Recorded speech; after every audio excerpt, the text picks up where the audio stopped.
माजी मंत्री आणि शिवसेनेचे ज्येष्ठ नेते अर्जुन खोतकर आपल्यासोबत आपण त्याची बातचीत करणार आहोत. अर्थसंकल्प आहे, काय काय अपेक्षा आहेत तुम्हाला? वा, अर्थसंकल्प निश्चितपणे लोकांना दिलासा देणार असतो. मला अपेक्षा अशी आहे की शेतकऱ्याला, व्यापाऱ्याला आणि सर्वसामान्य माणसाला या अर्थसंकल्पामधून दिलासा मिळावा ही अपेक्षा आहे. आता शेवटी 2 वाजता अर्थसंकल्प मांडला जाईल, त्यावेळेस बघू काय काय होतं आहे. नक्कीच जे जे काही मॅनिफेस्टोमध्ये देण्यात आलं होतं निवडणुकीपूर्वी त्या सगळ्या पूर्तता होतील अशी अपेक्षा आहे महाराष्ट्राच्या जनतेला. नाही, मला असं वाटतं की माननीय एकनाथराव शिंदेसाहेब, माननीय देवेंद्रजी आणि अजितदादा हे निश्चितपणे अपेक्षा पूर्ण करणारे नेते आहेत आणि वचन पूर्ण करणारे नेते आहेत. त्यामुळे हे वचन पूर्ण करतील अशी अपेक्षा आहे. काल उद्धव ठाकरे आणि त्यासोबतच संजय राऊत यांनी बरीचशी टीका टिप्पणी केली आहे आपल्या भाषणातून आणि म्हटलं आहे की शिवसेनेच्या पुढे अमित शाह यांचं नाव लावून पुढे पक्ष चालवावा.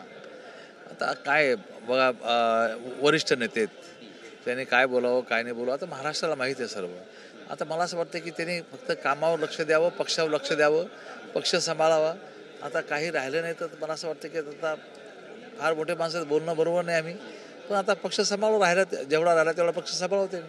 तुम्ही म्हणतात जेवढा राहिला तेवढा पक्ष सांभाळावा. बरेचशी इन्कमिंग त्यांच्याकडून आपल्याकडे होते.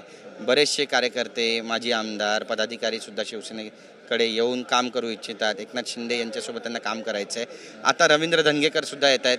किती मोठा हा पक्षप्रवेश असेल? नाही, मुळामध्ये माननीय एकनाथ शिंदे साहेबांचं नेतृत्व राज्यामध्ये बहुआयामी नेतृत्व ज्याला म्हणता येईल, अत्यंत झपाटल्या पद्धतीनं काम करणारा हा नेता आहे. त्यामुळं राज्यातल्या सर्वसामान्य माणसापासून तर नेत्यापर्यंत जे नवीन राजकारणामध्ये येतात तरुण मुलं, त्यांचाही प्रचंड विश्वास माननीय शिंदेसाहेबांच्या नेतृत्वावरती आहे. आणि त्यामुळे मला असं वाटतं की प्रत्येक घटक, मग तो कुठल्या का पक्षातला असत नाही, तो निश्चितपणे माननीय शिंदेसाहेबांच्या नेतृत्वामध्ये यायला तयार आहे. आणि त्यामुळं शिंदेसाहेब हे शाश्वत नेतृत्व आहे, काम करणारं नेतृत्व आहे. त्यामुळे त्यांच्यामध्ये तो विश्वास लोकांना दिसतो म्हणून तो लोक येतील. आमच्याशी बातचीत केल्याबद्दल कॅमेरापासून योगेश गुरवसे, गिरीश गायकवाड, TV9 मराठी, मुंबई.